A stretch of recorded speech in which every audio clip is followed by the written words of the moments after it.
Hey, everybody, and welcome to another edition of Talking Hockey Sense. My name is Chris Peters. It's episode 80 of the podcast, and it is going to be wall to wall NHL draft lottery talk. We know the first 16 slots in the NHL draft this year. We are going to talk about it right here on today's show. I got a ton of questions from listeners, and obviously, we've got to start at the very, very top of it. But before we do that, I want to remind you the Kelly Cup playoffs are underway on FloHockey, and also the USHL Clark Cup final will feature the Youngstown Phantoms and the Fargo Force. That begins Friday on FloHockey. So the end of the USHL season, and we are still in the second round of the ECHL postseason.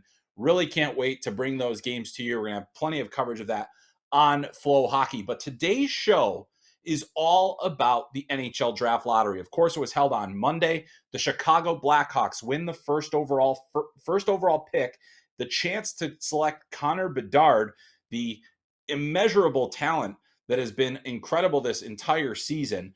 And what a gift for Chicago, having just moved on from Patrick Kane and Jonathan Toews and moving right into the Connor Bedard era. Well, I mean, he's the type of player that you have to have an era for. Right now, Chicago is in a situation, and we'll talk about the rest of the teams too, but start about Chicago because they're now the ones with the rights to select Bedard. They're in a situation now where their entire franchise essentially has to revolve around one player. Everything they do from here on out has to be to support Connor Bedard. Now, we are saying this all in the hypothetical because, of course, Chicago hasn't officially selected Connor Bedard, and they haven't said we are definitely taking Connor Bedard, but everybody knows who they're taking because there's a very clear number one overall pick this year. There have already been instant results for Chicago as well. Numerous reports stating that their season ticket sales have skyrocketed. I think in the hours after they got the lottery win, 2.5 million in revenue right off the hop there. I mean, that just goes to show you the impact of a player of Connor Bedard's caliber on an NHL team. And we've got plenty of questions coming up later that we're going to talk about because there are a lot of questions about, how valuable is this pick? What is the scenarios that Chicago can kind of go through here now? They have another first round draft pick later as well. So there's a lot of big things here, but it all is going to focus on this first overall pick because, Connor Bedard, 71 goals, 143 points this season, record setting World Junior Championship, production like we haven't seen in many, many years. The best and most hyped prospect since Connor McDavid. That's a franchise changing player. Now, the Blackhawks did have a couple of franchise changing players in Toews and Kane. They were selected in subsequent drafts. Toews, third overall in 06, Kane in 07, getting picked first overall. And that was a pretty, huge coup. 3 years later, that team was winning a Stanley Cup. This version of the Blackhawks, it's not going to be that simple. Toews was kind of on the front end of the rebuild or midway through the rebuild. It's kind of hard because you go back and that was the dark ages for Chicago. But Connor Bedard himself is the guy that is kind of the centerpiece now. Now, the Blackhawks have been rebuilding. They made a lot of trades. They got, shipped out Kirby Dach, Alex DeBrincat. They got 3 first-round picks last year. They don't have a ton of help right now. And so Chicago, their focus has to be on continuing to insulate Connor Bedard and doing that by basically finding more players a little bit faster than maybe they thought they were going to have to. There's a couple of ways to go about doing that, but it is going to be the key thing for Kyle Davidson. Because if you have a talent as good as Bedard is, you can't let him go out there alone. You can't let him kind of twist in the wind for the next couple of years while you try to become competitive. Now, I'm not saying the Chicago Blackhawks should be expecting to make the playoffs next year. In fact, they might still be in a lottery range next year because one player alone is not going to change their fortunes.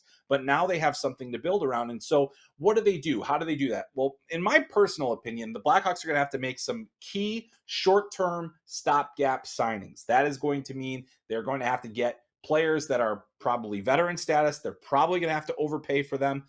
The key is to not overpay on term. If you can overpay on salary because you have all this cap space that has been built up and you have to even get to the cap floor, spend that money on expensive short-term deals for veteran players that are going to be able to help Connor Bedard immediately. And then you've also got other young players that you're trying to get into the roster. Lucas Reichel's got to be on the team next year. So you got to make sure that he's got a good spot and he's in the right position to succeed. Kevin Korchinski might be a couple of years away, but these are some of the recent first round draft picks. Frank Nazar and Sam Renzel, who were both first rounders last year, don't have to think about those guys for a couple of years. Let them continue to develop at the college level and get to them when they're ready and when you're ready to have them. And now it's all about kind of building up that veteran roster. You still have guys like Seth Jones and Connor Murphy and Tyler Johnson and a number of players in the group that will at least help.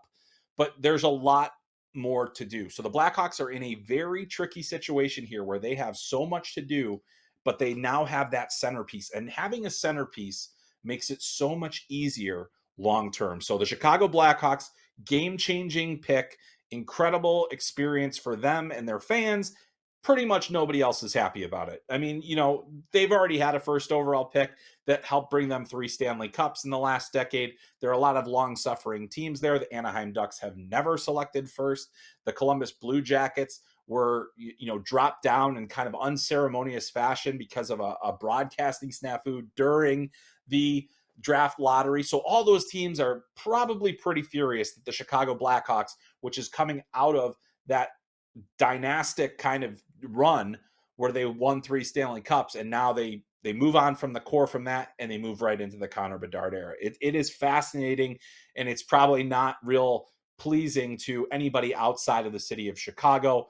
Don't let the White Sox hat fool you. I'm not celebrating on behalf of Chicago here. It's just more, I love the Chicago White Sox. That's about it. So anyway, this is a really unique situation for everybody else because we all knew that Connor Bedard was the prize, but there's still really, really good picks here. So your team didn't win the Connor Bedard sweepstakes. Let's move on there. Let's talk about everybody that didn't get Connor Bedard. Is it the end of the world? No, it is not. And in fact, if you're the Anaheim Ducks sitting at number 2, you are pretty happy about the possibility that is there for you. We all believe that Adam Fantilli is the consensus number 2. Not everybody feels that way. So consensus is a bit of a loose term here because there's certainly some chatter that maybe he's not the number, maybe they could go in a different direction. I think based on how Anaheim has typically selected, I have a hard time seeing them just moving past Adam Fantilli. Fantilli is a guy that could be a number 1 center. He plays with pace. He plays with snarl. He scores a lot. He's got so many tools that you need to win hockey games, not the least of which being that size, speed, and skill quotient. And so he's got all of that. The Anaheim Ducks look really solid in that regard. They also have Trevor Zegras and Mason McTavish kind of down the middle. Does Fantilli allow you to move Zegras to the wing? How do you structure that? There's a lot of options available to them.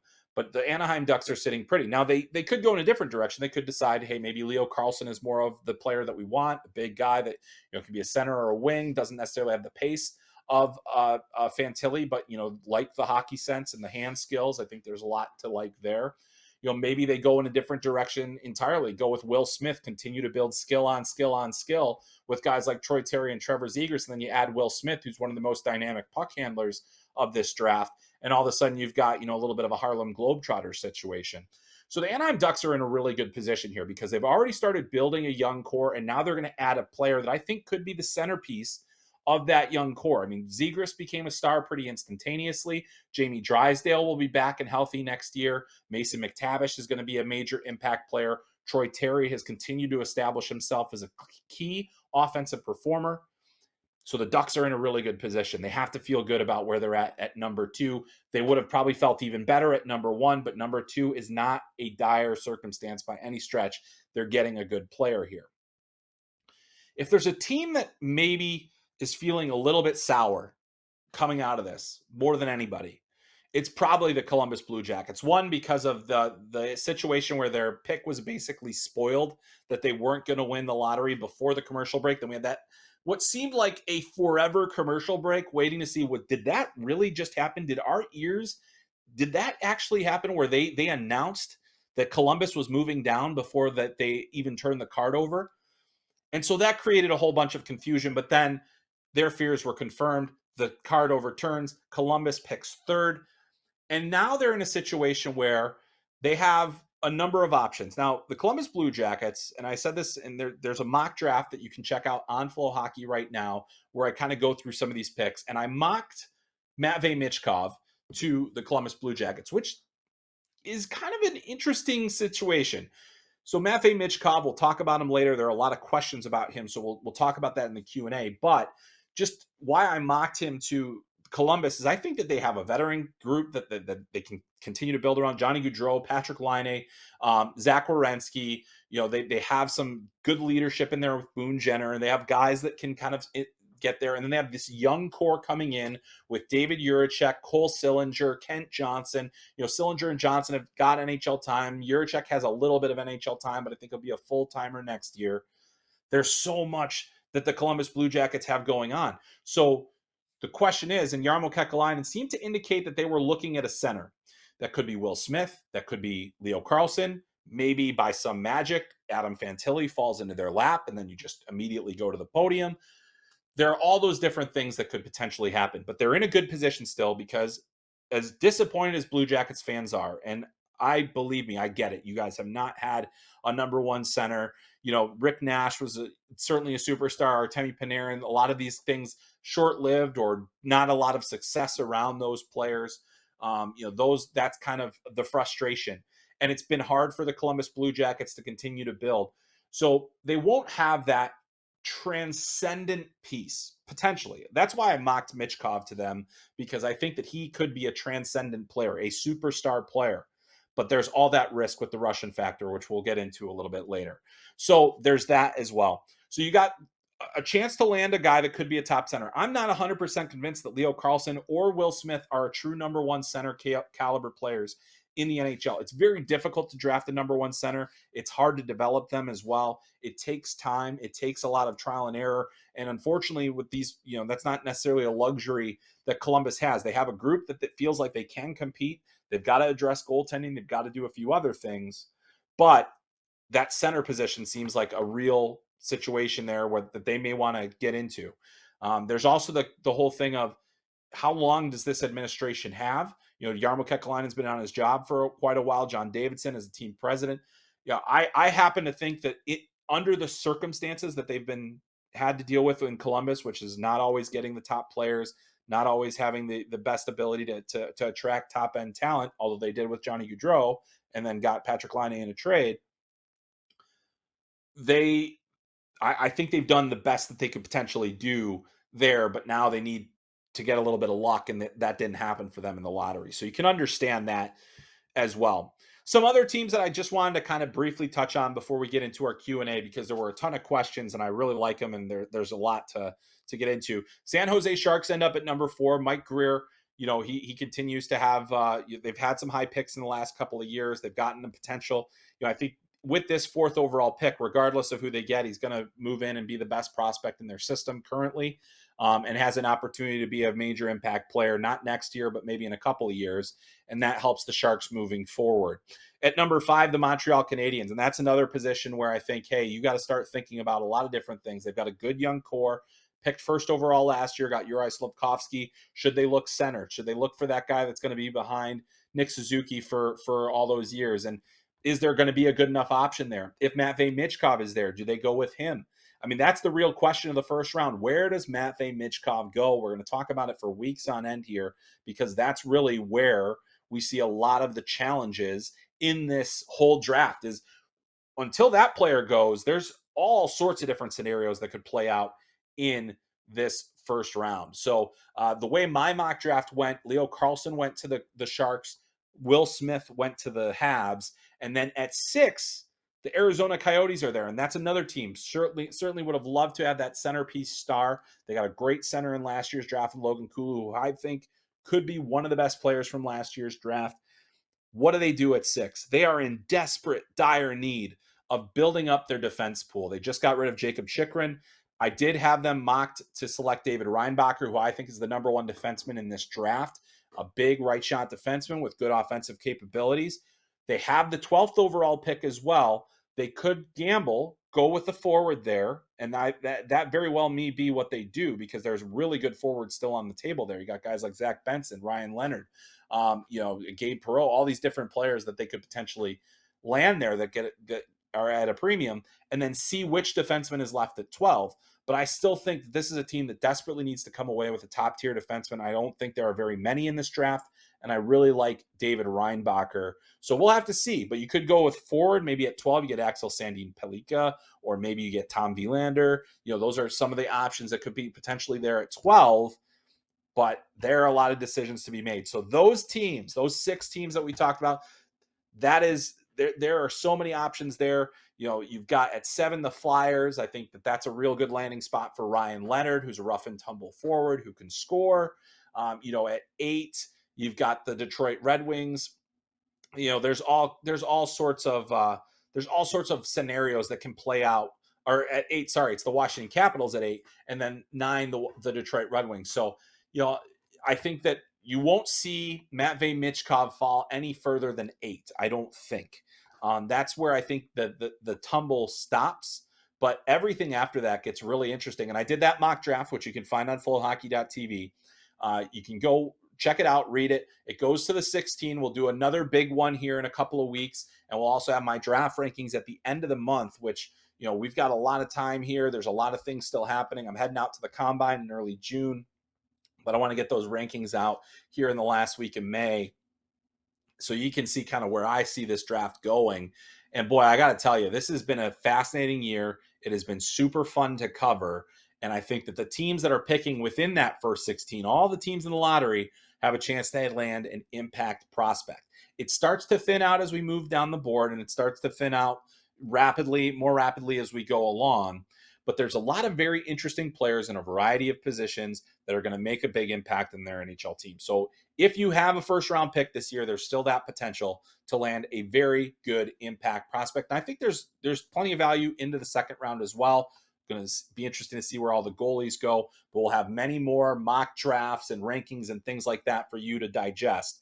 But that's, basically where we go with our lottery talk for today, because there are so many different areas that we could go. But I mean, I'm still kind of reeling from the shock of seeing Chicago get the first pick, and just kind of the symmetry of losing their top 2 guys from the last, dynastic core, and then moving right into a Connor Bedard. I mean, it doesn't seem fair, and I'm sure a lot of NHL fans feel it's not fair, but I promise you, I'm not one of the conspiracy theorists. I don't think the draft was rigged. I don't think the NHL is in that mode of rigging the draft. And a few journalists were able to watch the results this year. Both Frank Saravalli and Aaron Portzline, and I believe Steve Wino was in there as well. All of those guys had pieces off of what happened in the room. So put the tinfoil hats down. I understand it's very difficult, but put them down. All right. Well, we're going to move into our Q&A now. And it's all draft related. And the way that I organize these questions, I try to do it kind of in order of the questions versus the picks that they're talking about. And before I put up the questions, just want to remind you, if you haven't yet, make sure you subscribe to this podcast on your app of choice if you haven't already. Download it. Make sure you never miss an episode. If you'd prefer to watch the podcast, you could do so on FloHockey.tv or on YouTube. Both are good options. You can catch every episode. If you really want to see this beautiful face every time, by all means, go for it. We will have a lot more, and there's just so much to get to as we get closer to the draft. We're also going to be talking a lot more about the postseason throughout junior hockey and the Men's World Championship coming up. So plenty more to come on Talking Hockey Sense. But let's get to your questions. And we are going to start with this question from Video Marv. And Video Marv asks, can you put a price on Bedard? For example, if Montreal asks for Bedard in exchange, gives the Hawks their first 2 picks for the next 5 years, is it worth it? Is there a price that the Hawks couldn't refuse? I think this is a really good time to talk about what the value of a first overall pick is, because I don't think there is a price that the Blackhawks would look at and say, yep, that will do it. That will do it. Because I think, just look at what happened in the hour after the draft. The Blackhawks sold tons of season tickets. I'm guessing there are tons of Bedard jerseys already being sold. Landing a player like Bedard in the same way that landing a McDavid, a Sidney Crosby, a Patrick Kane, although not, that we didn't know quite how good Patrick Kane was going to be at that time. He didn't have the same level of buzz that Connor Bedard did. In fact, there were people that didn't think Patrick Kane would go first overall that year. But I think specifically guys like McDavid, Matthews, and Crosby in recent memory, and Alex Ovechkin before Crosby as well, those were guys that the hype was so absurd that you just couldn't deny it. And all of those guys worked out. We're doing the same thing with Connor Bedard now, and I have no qualms about his ability. I think he's going to be a special player. I think he's going to make a ton of great headway in terms of, his career. I think he's going to potentially be an award winner. I know there's some people that want to pump the brakes on the hype, and I think that that's a very fair thing to do because he is a 17-year-old player. But the way I feel about Connor Bedard is, I've watched watched a lot of prospects over the years. I saw Connor McDavid up close and in person as he was draft eligible years before. And while Connor Bedard is not Connor McDavid, I want to make that very clear. I don't think that he's going to have the career that McDavid is having right now. I think he has the potential to outdo guys like Patrick Kane and Steven Stamkos, who I think are, have had Hall of Fame careers. So when we're talking about players like that, what kind of value do you place on that? Because it's not just about the on-ice product. I mean, he's already selling tickets for a franchise that was heading in a terrible direction in terms of gate revenue and everything else after selling out year after year after year.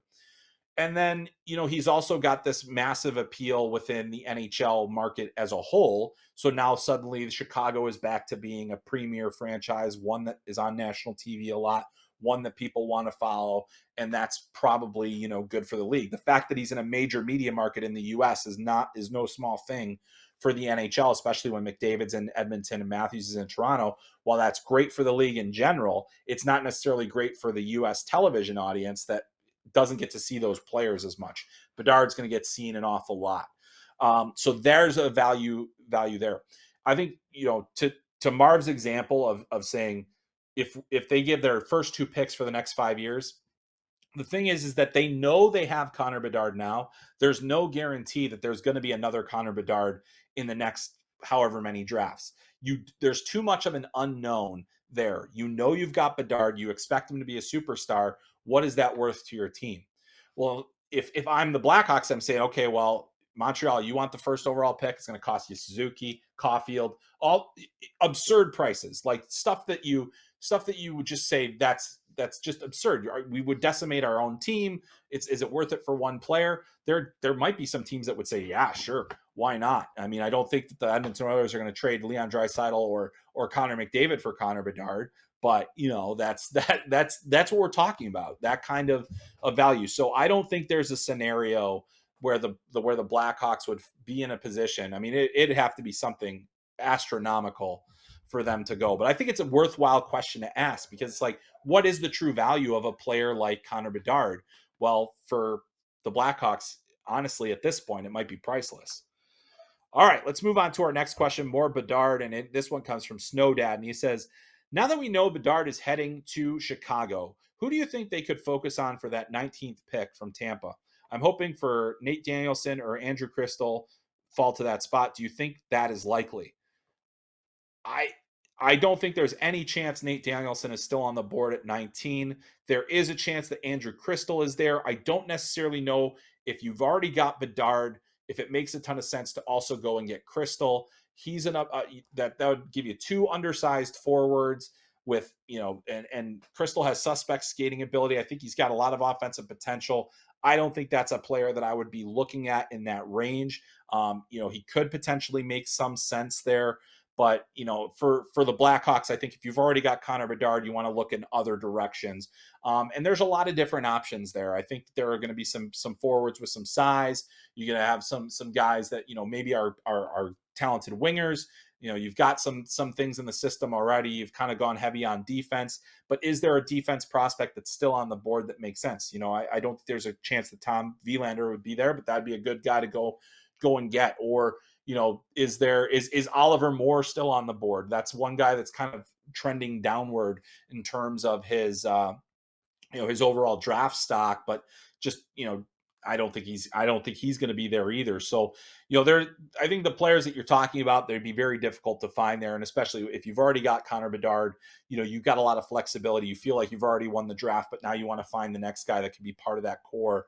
And I think you can do that potentially in that range. So guys like that, not necessarily there. How far does Braden Yeager slip? How far does Colby Barlow? Those are guys that could potentially, I doubt they would be there. But those are guys that, once you actually start making picks in the draft, it gets a little bit more, you get to see how quickly those things go, and how, doing my own mock draft which only stopped at 16. I was like looking at guys that weren't on there, and I was like, wow, how did I do that? How are they not there? But there are plenty of good options in that 19 range. So the Blackhawks could have yet another big time prospect. All right, let's move on to the Anaheim Ducks and pick number 2. This question comes from Dalton. Is Adam Fantilli a lock at number 2? Quack. Thank you for the quack. Quack back to you. Dalton, lock is a strong term. I would say that he's not a lock, but I'd say he is the most likely option for the Ducks at number 2. There's been a lot of chatter in recent weeks about, Karlsson and Will Smith. Both Adam Fantilli and Leo Karlsson, by the way, will be playing the Men's World Championship, which begins this week in Finland and Latvia. Fantilli for Team Canada and Karlsson for Team Sweden. There's, a lot of debate. If you believe that Leo Karlsson is a center at the NHL level when he played wing most of this year, and it sounds like he's going to play center for Sweden, at least he did in the exhibition games, could be playing center for Sweden. You have to decide. There's a slight size difference. Karlsson's a little bit bigger, but Fantilli's still pretty big. Then you've also got, the option of Will Smith, who's the dynamic kind of, great hands, good skill, all those different things. But, if either Fantilli or Karlsson has a really strong world championship against NHL players and playing with NHL players, that could speak to a team. We saw it happen a little bit. Patrick Laine, Austin Matthews, there was a bit more debate after the Men's World Championship. Ultimately, Matthews still went first overall. So I think there's going to be a lot of debate internally, but I still think that in terms of style, in terms of what he brings, I just think Adam Fantilli is the guy for the Ducks. But I could not tell you at this moment that is absolutely 100% what they're going to do. So that is what I would need to tell you if it was an actual lock. And since it is not, I won't. All right, moving on to Brian's question as we go back to our friends in the Columbus Blue Jackets. Do the Blue Jackets draft Leo Karlsson at number 3? And if so, what is his ceiling? How close or not so close is Fantilli, or to Fantilli is Karlsson? Really good question. And I think it, kind of stems from my last answer, but I think the gap has narrowed a bit. There are also people that think the gap between Fantilli and Bedard is more narrow than the gap between Fantilli and everybody else. It really depends on who you ask. As far as I'm concerned, I think that the significant difference between Fantilli and Karlsson is I think that Karlsson has a little bit more pure hockey sense and has some dynamic hands, that I think will help him. Fantilli has a little bit more of a mean streak. He's got more of a power game. He's got more speed as well. And so those two things together are you kind of weigh it out. Now, hockey sense I usually is what I lean to, but I think that there's not such a gap there that Fantilli couldn't manage. I don't think that he's a dumb hockey player. Let's just put it that way. I think he's actually a smart hockey player that, can sometimes get himself into trouble offensively, but I think some of it's more due to confidence as opposed to hockey sense. So that's the difference. If the Blue Jackets do select Leo Karlsson, which is a distinct possibility, I think they've got a guy who could potentially be a number 1 center. He's not a lock. I think that his feet are going to need to come a little bit more for him to be a number 1 center in the NHL. But he's got very dynamic hands. He's got a good vision. He makes smart plays. He's got a power element to him. He's got the size. So I think there's a lot to like there. is he the answer to the long-term question and hole that has been there of a number one center? That's where I have a little bit of a harder time saying specifically yes or specifically no. I think there's a chance that he could be. So that's really where the Blue Jackets and their fans are going to have to look at and say, hey, we still have a chance to get a player that's going to be a building block for our franchise for years and years to come. And could be Leo Carlsson, could be Will Smith, could be Matvei Michkov. Who knows? If Adam Fantilli is there, then you have that option too. But as far as Carlson goes, I don't think the gap is humongous. I think that he's a very good option if that's the way they want to go. So I think there's a lot to like there about Leo Carlsson. He plays the game like a man already. He's played 2 years of professional hockey. And now we're going to get a chance to see him at the Men's World Championship, which I really can't wait for. All right, we're going to go to our next question. This one is about pick number 5, and it comes from Knievel. Asked, who do you think the Habs should pick at number 5 if Bedard, Fantilli, Carlson, and Smith are gone? It's a good question, and this is going to allow me to get into the Matvei Michkov question, which we have a little bit more. I think if I'm the Montreal Canadiens, and I'm not, so take this with a grain of salt. If I'm the Montreal Canadiens, I do not hesitate to take Matvei Michkov. I fully understand that there's other options available that are guys that are centers, good defensemen, but I think at number 5, if I'm looking at what I have on my roster now, knowing that there's a young core there, that there's a lot more work to be done, that there really isn't necessarily a quick timeline to competitiveness for the Canadiens, I still think that I want the transcendent, potentially transformational player that I think Matvei Michkov could be. I think without the Russian situation, without the fears of the contract that he has with SKA St. Petersburg in the KHL, I think there's a case to be made that he's the second best player in this draft. I think there's a couple of elements of both Fantilli and maybe even Carlson that give them a little bit more of a pop because Michkov is a wing, but I think he's such a tremendous goal scorer. Connor Bedard is the best goal scorer in the draft. Matvei Michkov's number 2, and I don't think it's by a significant gap. He just plays in the KHL. He doesn't put up his gaudy numbers, but I think I've seen him at various international events up close and personal. This guy knows how to score goals, and he will score goals no matter where he's at. You still have 3 years to wait for his contract to expire in the KHL. And that is probably, tough because if you're Kent Hughes and the front office of the Canadiens, you say, can we wait that long? Most teams are going to be fine, I think, waiting 3 years for a player. That's standard for some players, even players that are picked in the top 5. But the thing that I would continue to say is if you are Matvei Michkov, or if you're a team that's drafting Matvei Michkov, you're going to get 3 years of free development, 3 years that you don't have to spend a contract on him while he's at the KHL. Yes, there's definitely nerves and about, potentially him extending in Russia. But that's, to me, if I'm the Montreal Canadiens and all those players that Knievel mentioned are gone, that'd be Bedard, Fantilli, Carlson, and Smith, I think my highest value play long-term is Matvei Michkov. All right.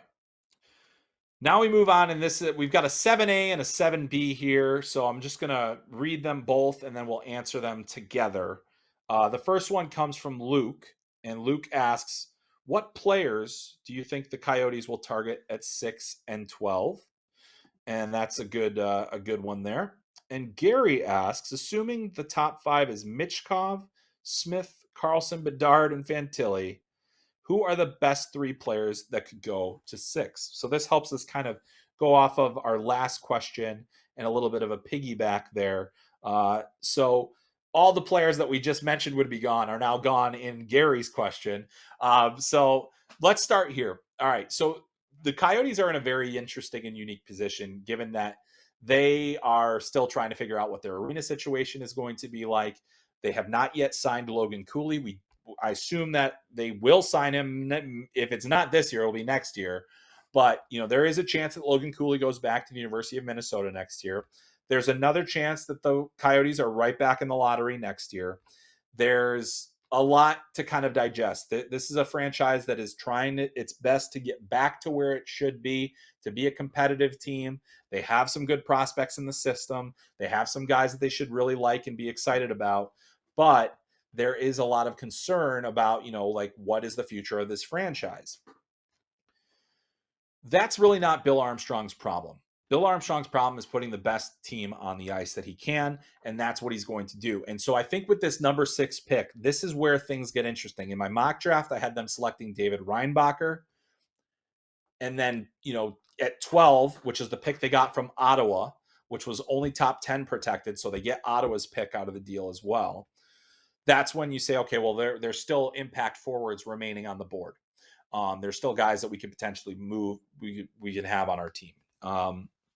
So what I think that the best thing to do at 6 is to look at, your needs and then also who's the best player available. I'm not in their scout room. I can't tell you who they like the best, but I can say that I think that this is a team that is in dire need of defense. They have a couple of good guys, Artem Dudas, and also Maverick Lamoureux, who are guys that are going to be presumably NHL players. But can they get a guy like a David Reinbacher who has top pairing upside? And I think that's what they have to decide. Can we afford to miss out on a defenseman if we pick a forward at 6? And I think it's possible that they do that. There are guys like Ryan Leonard. There are, Gabe Perreaux, Zach Benson, Dalibor Dvorsky. I mean, these are players all that could be very good impact players down the line and would make a lot of sense to select. I just wonder how much value you can leave on the table when you know that you've got the number 1 defenseman available to you, because I think he would be potentially. And then is Reinbacher the best defenseman to them? He might not be. Maybe it's Sandin Pellikka. Maybe it's Vilander. Maybe it's somebody up. Maybe it's one of the Russian defensemen, Gulyayev or Simashev or somebody like that. So there's a lot of options that they have to go there. I personally think that you got to go with what's available on the board. If Reinbacher is there, I think it's a good pick at 6. Don't know if that's the way they're going to go, but that's a good pick at 6. And then at 12, you say, okay, who's there? We have, is Oliver Moore there? Is Nate Danielson there? Is Zach Benson still there for some reason? Is Braden Yeager?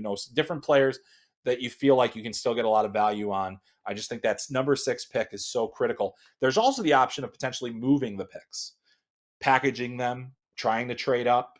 Could you move up a spot? Could you get into the Will Smith range? That would be very interesting to find out. Would the Montreal Canadiens be willing to move a spot down if you gave them something else? I don't know if it would cost you both. I think it'd cost you both picks if you wanted to try to move into the top 3. And I don't know if that's even a possibility with the teams that are up there, but it's at least a discussion to be had where you say, hey, we got 6 and 12, we get this, maybe we get something else. So there's a lot of different options there. All right, we move down to pick number 8. And this question comes from Caps for Life. And the question is Dvorsky or Moore at 8? This gives us a little chance to talk about Dalibor Dvorsky and Oliver Moore.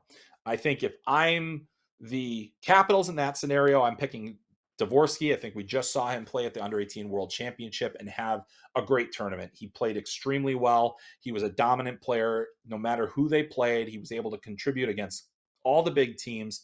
He rose his level of play in that tournament, and we got to see all the different things that he can do as a center. He's got versatility. He's got goal scoring ability. When he has the confidence, as we saw at the Under-18 Worlds, he puts it all together in a really nice package, and it allows him to be a very, very effective player down the stretch. So I really like what I've seen from Dalibor Dvorsky in the back half of the season and into the, it wasn't a great season for him, but I think that his last impression was strong enough to remind us of the player that he can be. Oliver Moore is going to be really interesting. He's the fastest player in the draft. He's a center. He's 5'11", but he's sturdy. He's got good strength. The question is how much offense is there? Is it enough to say you're a top 10 pick? That's the big question. I think throughout the season, I thought his offense would progress a little bit better. But at the same time, I don't think it's so. I don't think it's poor at all. I think he's in a really good spot. I think he can produce. He can score. He's got a good shot. He makes good plays. I just think that his brain and the rest of his body have to catch up to that explosive skating ability that he has. But that is a tool that separates him from just about everybody in this draft, that skating ability. And so it would make a lot of sense there. But I think if you gave me the choice between those two players, I'd pick Dvorsky. All right, our next question comes from Pete. And boy, if you are a Detroit Red Wings fan, you have to think that the draft lottery just isn't for you. And that seems to be what Pete thinks. He says, CP, two questions from the suffering Wings fan. How far do you think Mitch Cobb will slide? And two, I know it doesn't happen often, but what do you think the price would be to move up from 9 to 5? Thanks. I'll hang up and listen. Well, thanks, Pete. Appreciate that. I think moving up to 5 would be very expensive. That ninth pick for sure is going, and then you probably have to have something else, a package of picks, or maybe even next year's first, or maybe even a roster player of some kind to get into that 5 spot. You got a team in um, in Montreal that probably feels like they have some good young players, but that's also a tough spot to trade into, and so it would cost you quite a bit. And I think that Montreal would be more than likely hanging on to that pick because they can get a guy that they think will be a major impact prospect within their system. I still think the Wings are going to be able to get a very good player at 9. But to answer your first question, I don't think that player will be Matvei Michkov. I think if you are the Detroit Red Wings, you'd love the scenario to see a Michkov slide down the board, and then you do have that centerpiece player for the future of your franchise. Even more so than Seider and Raymond and Dylan Larkin.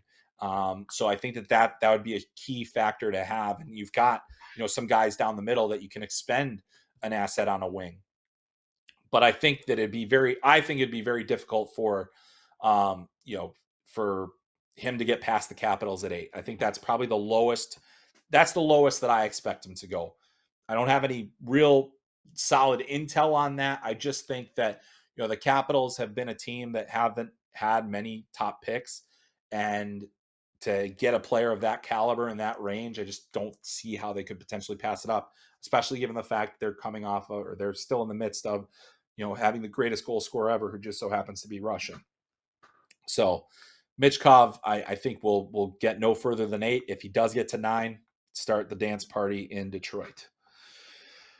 All right, and then we got another Michkov question here, and this one comes from Kevin. Where do you see as the most likely spot for Michkov to go? I know that his KHL contract and the situation in Russia at the moment may put it off for some may put off some teams. I could see him going anywhere from 2 to 9, and honestly, I can too. I think that to me, the most likely place is Washington. I think that the teams that are in 1 through 7, as I just bought my mic, the teams 1 through 7 are they have a bit of a longer timeline. I feel like maybe Columbus doesn't, and that was why I mocked Michkov to them, because I think that they actually have some pieces to compete a little bit more quickly than anybody else in the lottery range. But I think there's so much risk there that those teams that have long-term timelines aren't going to want to do that. So I would say that's to me, I think that 8 makes a lot of sense. I think the Caps make sense. They've got a veteran team. They do need to start transitioning away from that. They're going to start losing players at some point here from the core that was part of their Stanley Cup. But, I think Michkov would be a nice guy to kind of slide in there as a potential top prospect, a guy that would by far be their best prospect in their system. All right. So we got some more general prospect questions that we're going to finish things off with. And then we've got a couple later questions, teams that won't be picking in the first round at the end. So I just want to quickly get to this one from Jake. Jake asks, is Will Smith's rise in draft rankings just based off of his U18 performance? I would say that no, it isn't. I think that he's been trending up throughout the season.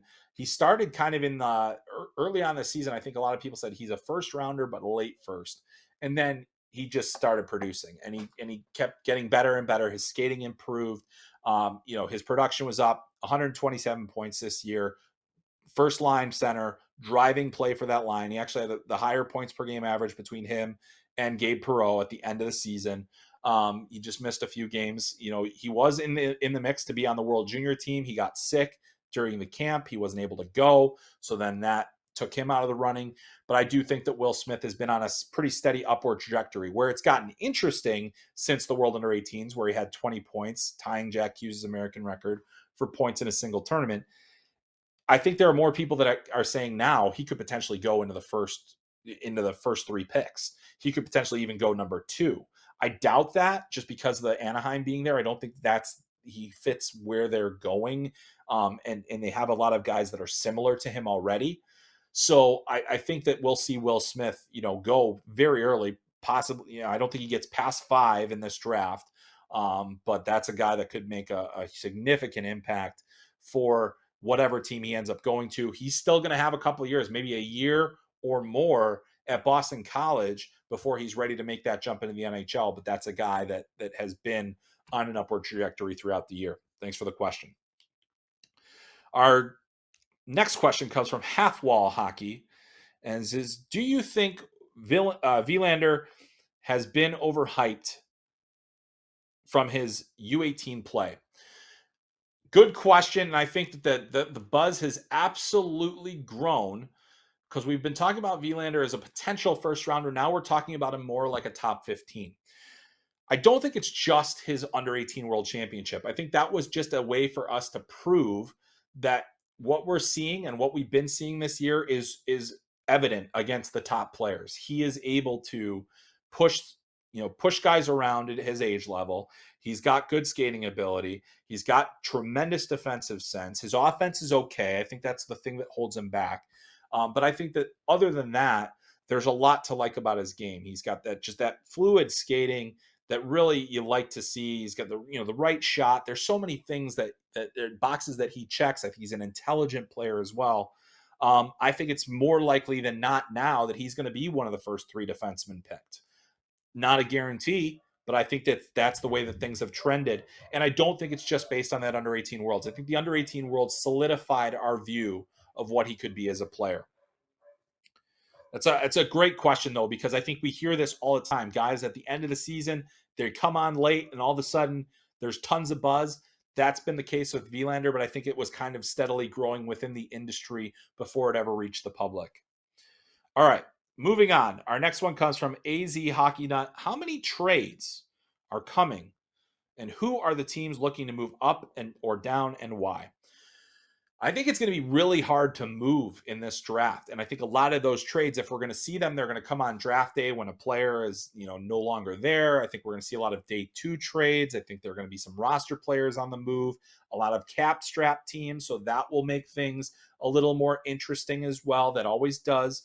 But I think that there are absolutely teams that are going to want to move up. We actually, I think we have had some, I had a question about that, but I don't think it made it on my list about the Blackhawks potentially moving up. There's been talk about them trading up from the 19th overall pick.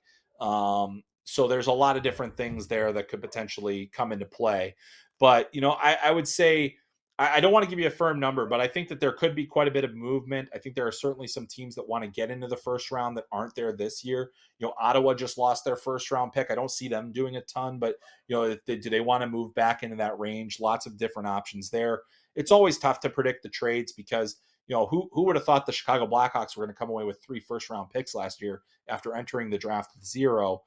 Pretty incredible day of trading. So I think we'll see quite a bit of movement in that way. Next question comes from Jake, and Jake asks, how many NTDP guys get picked? So this year's NTDP team had the great top line. They've got 4, possibly 5 players that'll be selected in the first round when you include Will Smith, Ryan Leonard, Gabe Perreaux, Oliver Moore, and potentially Danny Nelson. Trey Augustine is likely going to be one of the top goaltenders selected. I think at least 3 of their defensemen will be drafted, but or 4, I'd say 4 defensemen will be drafted this year. So I think that the number is actually going to end up being around, 13, 14, possibly 15 players drafted. I don't think everybody from that team will get drafted this year. They've all been ranked by Central Scouting. I just don't see that all of them will get drafted. I think this was a bit of a great year for the top of the NTDP lineup and kind of a down year for the bottom of the lineup. And so that's going to make it very interesting to see where everybody ends up. So there could be a pretty significant gap between current NTDP players and then the top guys, and then the next tier going, guys that may not go until the late second, early third round, or maybe even further than that, which is kind of rare for that program. All right, our last question comes from Mike, and the Mike asks, the Bruins don't pick until the 3rd round. Ouch. Who are some of the prospects worth monitoring for them to pick at number 92? Man, it's tough to go that far into the draft. When we're getting down to the bottom and the top 100 players. I think the Bruins have always been, especially in the mid rounds, looking towards the American players, looking towards players that are on the college path because they have a longer development term. So in general, I would look towards players like that, players that have a chance to go, in the draft. Guys like, I think like a guy like Ryan Fine, who is one of those NTDP players that played. He's got a big guy, but he's got some quickness. He had a really good under 18 world championship. I think he could be a player that's available that late and in that range. Other guys from the NTDP too. You've got some Zach Schultz and Paul Fisher. Would Brady Cleveland potentially be there? A big defenseman. A lot of USHL guys in the mix. Guys that I think second year eligible guys like Zach Wisdom or maybe a Brett Link from Fargo, or perhaps a Cole Knuble from Fargo as well, as reentry kind of players. It'll be interesting to see where some of the USHL guys go. It'll be interesting to see where some of the goaltenders are going as well. Will there be a good goalie available in the 90s? I think there could be. I think if I'm the Bruins, I'm probably looking at some of those guys with a longer development timeline that maybe have some size to them, that maybe have just that upside, and they cover the U.S. very well there. So I think they'll be pretty aggressive on that front. So keep an eye out on them. Should be a very fascinating situation. The Bruins, obviously, end of an era potentially here with if Patrice Bergeron moves on, if David Krejci moves on. A lot of change coming to Boston after such a spectacular season and such a disappointing finish in the first round. So we'll have to see where everything goes there. Great question, Mike. A lot of players to potentially watch there. And that's pretty much our show. All of the questions answered. I hope that you guys enjoyed today's episode. A lot of draft lottery talk. Get excited about Connor Bedard coming to the NHL. Maybe not so excited if you're outside of Chicago, but we're all certainly excited to see one of the best young prospects move in to the NHL. That's going to do it for this week's episode of Talking Hockey Sense. My thanks to Nico Reyna for producing today's show. I'm hosting it. Thanks to him for producing. Thanks to you for your questions, and thanks for listening. We'll be back next week with tons more NHL draft talk. My name is Chris Peters. This is Talking Hockey Sense. We'll catch you next time.